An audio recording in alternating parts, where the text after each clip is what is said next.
అందరికీ జేబీఎం. నేను Rajesh Mahasen. Welcome to Mahasen media. ఈరోజు నారా లోకేష్ గారు, గౌరవ విద్యాశాఖ మంత్రి గారు శ్రీకాకుళం జిల్లా పర్యటనకి వెళ్ళారు. ఒకే ఒక్కటి సినిమాలో అర్జున్ గారిలాగా ఆకస్మిక తడికి స్కూల్స్ పైకి, ఆ స్కూల్స్లో అనుకున్నట్టు అన్నీ జరుగుతున్నాయా లేదా, పిల్లలు బాగా చదువుతున్నారా లేదా, స్కూళ్ళ పరిస్థితి ఎలా ఉంది అనేవి చెక్ చేయడానికి ఆకస్మిక తనిఖీకి వెళ్ళారండి ఆయన. అక్కడికి వెళ్ళే వరకు లోకల్ ఎమ్మెల్యే గారికి కూడా తెలియదట. ఎమ్మెల్యే గారికి తెలియదంటే ఇంకా అక్కడ వాళ్ళు ఎవరికి తెలియదని అర్థం. అంత గోప్యంగా ఉంచారండి ఈ తనిఖీల విషయంలోనే. ఎందుకంటే ఆయన చాలా సీరియస్ తీసుకున్నారు. విద్యా వ్యవస్థని ఎట్టి పరిస్థితుల్లో గాడిలో పెట్టాలని. జగన్ పాలనలో దాదాపు 9 లక్షల మంది గవర్నమెంట్ స్కూల్లో నుంచి ప్రైవేట్ స్కూళ్ళకి మారిపోయారట. ఎలాగైనా సరే ప్రభుత్వ పాఠశాలను డెవలప్ చేసి మళ్ళీ ఎక్కువ మంది విద్యార్థులకి ఉచిత విద్య అందించాలనే లక్ష్యంతో ముందుకు దూసుకెళ్ళిపోతున్నాడు ఆయన.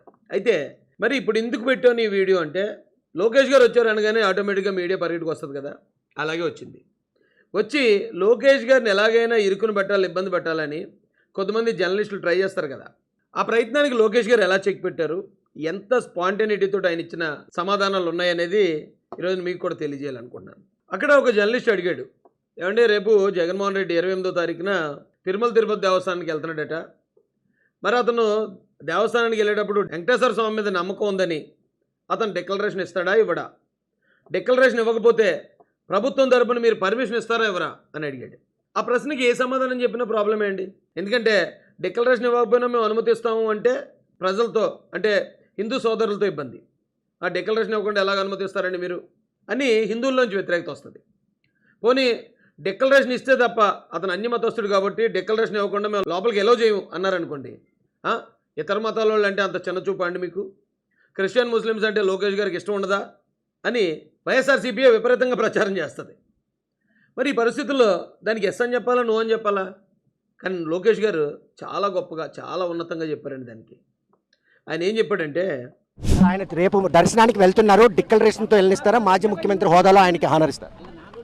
ఇప్పుడు అన్ని మతాలని మనం గౌరవించాలి. నేను చర్చికి వెళ్తే వాళ్ళ విధి విధానాలు నేను పాటిస్తాను, మసీదుకి వెళ్తే వాళ్ళ విధి విధానాలు నేను పాటిస్తాను, గుడికి వెళ్తే విధి విధానాలు నేను పాటిస్తాను. సో కొన్ని వాళ్ళ విధి విధానాల్లో కొన్ని సంతకాలు పెట్టాలని ఉంటుంది, కొన్ని కింద కూర్చోవాలని ఉంటుంది, కొంత పైన కూర్చోవాలని ఉంటుంది, మహిళలు ఒక సైడ్ కూర్చోవాలంటారు. అవన్నీ మనం గౌరవిస్తాం, పాటిస్తాం. అది మాజీ ముఖ్యమంత్రి వర్యులు పులివెందుల ఎమ్మెల్యే గారు కూడా పాటిస్తే బాగుంటుందని నేను కోరుతున్నాను. విన్నారు కదండి, చర్చికి వెళ్తే చర్చ్ సాంప్రదాయాలను పాటించాలి, మసీదుకి వెళ్ళినప్పుడు మసీద్ సాంప్రదాయాలను పాటించాలి, అలాగే తిరుపతి దేవస్థానానికి వెళ్ళినప్పుడు ఆ సాంప్రదాయాల్ని పాటించి తీరాలి. ఈ ఆన్సర్లో ఏ మతానికి కానీ ఏ వర్గానికి కానీ వ్యతిరేకత లేకుండా ఆయన చెప్పాలనుకున్న పాయింట్ సూటిగా, అటు హిందువుల మనోభావాలు కూడా గాయపరచకుండా హిందువుల ఆచారాలను ఖచ్చితంగా రెస్పెక్ట్ చేసి తీరాలంతే అని ఖచ్చితంగా చెప్పినట్టు ఉంది.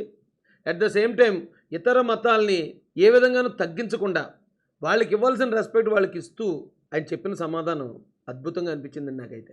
ఎందుకంటే అక్కడ ఏ నాయకుడు ఉన్నా సరే అయితే డిక్లరేషన్ ఇవ్వాలి అంటాడు, లేదా డిక్లరేషన్ అవసరం లేదు అంటాడు. ఈ రెండిట్లో ఏదన్నా చాలా ప్రాబ్లం అండి. అప్పటికప్పుడే అంత స్పాంటేనియస్గా ఆ జర్నలిస్టుల వ్యూహానికి చిక్కకుండా చాలా గొప్పగా చెప్పాడు సమాధానం నారా లోకేష్ గారు అనిపించింది నాకైతే. ఇక రెండో ప్రశ్నగా, ఏమంటే జగన్మోహన్ రెడ్డి రెడ్ బుక్ తెరవకుండా ఉన్నాడు, రెడ్ బుక్ తెరుస్తున్నాడు అని రెడ్ బుక్ మీద ఏదో విమర్శలు చేస్తున్నారు, దానికి ఏం సమాధానం చెప్తారు మీరు అని అడిగాడు. ఇది ఆ జర్నలిస్ట్ ఒక్కడిదే కాదండి, వైసీపీ మొత్తం గగ్గోలు పెడుతుంది. జగన్మోహన్ రెడ్డి కూడా ఢిల్లీ పోయి ఢిల్లీలో ధర్నా చేసుకుంటూ లోకేష్ గారు రెడ్ బుక్ కోసం భయభ్రాంతులకు గురయ్యాడు. ఆయన మొత్తం దేశం అంతా రెడ్ బుక్ అని బ్యాట్ చేయాలని ట్రై చేశాడు. ఆయన అంత ప్రయత్నం చేస్తున్నప్పుడు ఎవరన్నా ప్లేస్లో ఉంటే, లోకేష్ గారి ప్లేస్లో ఉంటే, ఆ రెడ్ బుక్ అనేది ఏదో నేను అప్పుడు మామూలుగా చెప్పానది, దాన్ని ఏమైనా సీరియస్గా తీసుకోవాల్సిన పనే లేదు, దాన్ని నేనేమి ఇంప్లిమెంట్ చేయదలుచుకోలేదు, అప్పుడు ఉన్నవాళ్ళు కొంచెం భయం రావాలని అలా చెప్పాను అంతే అని తప్పించుకుంటారండి. కానీ లోకేష్ గారు అలా తప్పించుకోవట్లే. రెడ్ బుక్ విషయం ఎప్పుడు వచ్చినా సరే, ఎస్ రెడ్ బుక్లో నేను తప్పుడు అధికారుల పేర్లు రాశాను, తప్పుడు ప్రజాప్రతినిధుల పేర్లు రాశాను, ఎవడైతే అధికార దుర్వినియోగం చేశాడో అలాంటి వాళ్ళ పేర్లు రాశాను, ఖచ్చితంగా చర్యలు తీసుకుంటాను. 100 సార్లు ఆరోపణ చేసినా సరే 100 సార్లు కూడా లోకేష్ గారు ఇదే మాట మీద నిలబడి ఉన్నారు. ఇక్కడ జర్నలిస్ట్ కూడా అదే అడిగాడు.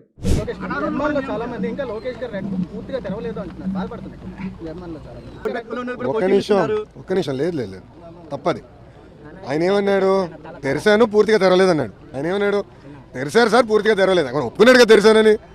బాస్ నేను రెడ్ బుక్లో ఏం రాశాను, ఏం చెప్పాను, నేను పబ్లిక్ మీటింగ్లో ఏం చెప్పాను, ఏ అధికారులు వైకాపా నాయకులు అయితే చట్టాన్ని ఉల్లంఘించి కార్యకర్తలు ప్రజలను ఇబ్బంది పెట్టారో వాళ్ళు నేను వదిలిపెట్టాను అని చెప్పారు. ఆ జర్నలిస్ట్ కూడా సేమ్ అదే కాన్ఫిడెంట్గా చెప్పాడండి సమాధానం. ఆయన ఎస్ నేను కట్టుబడే ఉన్నాను, రెడ్ బుక్ తన పని తను చేసుకుపోద్దని చెప్పాడు. ఆయన ఆ మాట చెప్తూనే ఒక సంఘటన కూడా గుర్తు చేశాడు. ఆయన ఏంటో సంఘటన అంటే, ఈ దగ్గరికి ఒక కానిస్టేబుల్ గారు వచ్చారట. కానిస్టేబుల్ గారు వచ్చి వైసీపీ ప్రభుత్వంలో ప్రభుత్వ పాఠశాలలో ఉన్న గురువులు టీచర్లు వాళ్ళకి వైసీపీ ప్రభుత్వం చాలా పనిష్మెంట్లు ఇచ్చింది. జనరల్గా టీచర్లు విద్యార్థులకి ఎవరైతే తప్పు చేశాడో, ఎవడైతే హోంవర్క్ చేయలేదో వాళ్ళకి పనిష్మెంట్ ఇస్తారు టీచర్లు. కానీ నేరస్తుడు నాయకుడైతే గురువులకే పనిష్మెంట్ ఇస్తాడనడానికి జగన్మోహన్ రెడ్డి గారే పక్కా నిదర్శనం అండి. ఎందుకంటే ఆయన టీచర్లకే పనిష్మెంట్లు ఇచ్చేవాడు. బాత్రూములు కడగండి, బాత్రూములు వీడియోలు తీసి పెట్టండి, వైన్ షాపుల దగ్గరికి వెళ్ళి కాపలాగాయండి, మీ జీతాలు తగ్గించేస్తాను, మీకు ఇప్పటికే చాలా లక్షల జీతాలు తీసుకుంటున్నారు, మీరు సైడ్ బిజినెస్లు చేస్తున్నారు, రియల్ ఎస్టేట్ బిజినెస్లు, ఎల్ఐసి బ్రోకర్లుగా పనిచేస్తున్నారు. ఒకటి కాదు రెండు కాదండి. మరి ఎందుకో టీచర్లు అంటే ఆయనకి అంత కోపం. ఎప్పుడైనా ఈయన సరిగ్గా చదవలేదని ఏ టీచర్ అన్నా గోడ కూర్చో ఏం చేసి ఉంటుంది, లేదా ఏ టీచర్ అన్నా మోకాళ్ళ మీద మొత్తం గ్రౌండ్ అంతా నడిపించేసి ఉంటాడు. ఎందుకంటే ఈయన సరిగ్గా చదవలేదేమో. ఆ కారణంగా ఈయన మొత్తం ఆ టీచర్ల వ్యవస్థ మీద కక్ష కట్టాడండి. కక్ష కట్టి ఈయన ఏం చేశాడంటే, అప్పట్లో ఈ దారుణాలన్నింటికి వ్యతిరేకంగా టీచర్స్ అంటే గవర్నమెంట్ ఎంప్లాయీస్ అందరూ కలిసి లాంగ్ మార్చ్కి పిలిపించారు. ఆ లాంగ్ మార్చ్ సందర్భంగా ఒక్కొక్క టీచర్ ఇంటికి ఇద్దరు కానిస్టేబుల్ని పంపించి కాపలా పెట్టారు. టీచర్ల బళ్ళు ఏదో ఉన్నాయో 2 వీలర్ కానీ 4 వీలర్లు కానీ సీజ్ చేశారు. దాంతోపాటు టీచర్ల మీద బైండ్ ఓవర్ కేసులు పెట్టారండి. లోకేష్ గారి దగ్గరికి వచ్చిన కానిస్టేబుల్ అదే చెప్పాడట, సార్ నాకు చదువు చెప్పిన గురువు గారికి నా చేతులతోనే నేను బైండ్ ఓవర్ కేసు పెట్టానండి, అవకాశం ఉంటే ఆ కేసుని విత్డ్రా చేయండి అని రిక్వెస్ట్ చేసాడట. నిజానికి బైండ్ ఓవర్ కేసులు ఎవరి మీద పెడతారో తెలుసండి?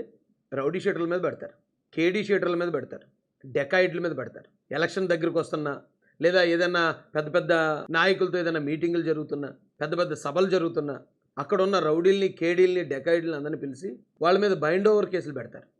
నువ్వు కానీ ఇక్కడ ఏదైనా కేసులు ఇరుక్కున్నావంటే ఇక 5 లక్షలు కట్టాల్సి ఉంటుంది, 10 లక్షలు కట్టాల్సి ఉంటుందని వాళ్ళతో సంతకాలు పెట్టించుకుంటారు. అలాంటి బైండ్ ఓవర్ కేసులు మనకు చదువు చెప్పిన గురువుల మీద ఓపెన్ చేశారండి జగన్మోహన్ రెడ్డి గారు. ఆ సంఘటనని లోకేష్ గారు చాలా సీరియస్ తీసుకున్నారు. అప్పటికే 3-4 సార్లు చెప్పాడు లోకేష్ గారు ఆ చుట్టుపక్కల ఉన్న వాళ్ళతోటి, ఇంత దారుణం చేశారు ఈయన, ఇంత దారుణం చేశాడు జగన్ రెడ్డి అని. అయితే ఆయన అంత సీరియస్ తీసుకున్నాడంటే ఆ టీచర్ గారి మీద ఉన్న కేసు పోయినట్టే.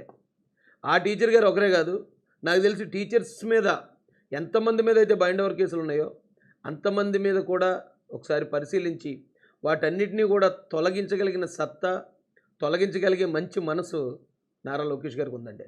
ఈ బైండ్ ఓవర్ కేసుల నుంచి టీచర్స్కి ఇక విముక్తి వస్తుందేమో అని నేనైతే ఖచ్చితంగా నమ్ముతున్నాను. అంతకుముందు లోకేష్ గారు సరిగా మాట్లాడట్లేదు, తెలుగు మాట్లాడట్లేదు, తడబడుతున్నారు, చెప్పిన దానికి సమాధానం చెప్పలేకపోతున్నారు అనేవారు. ఇప్పుడు ఆయన్ని ప్రశ్నలు అడగలేకపోతున్నారు జర్నలిస్టులు.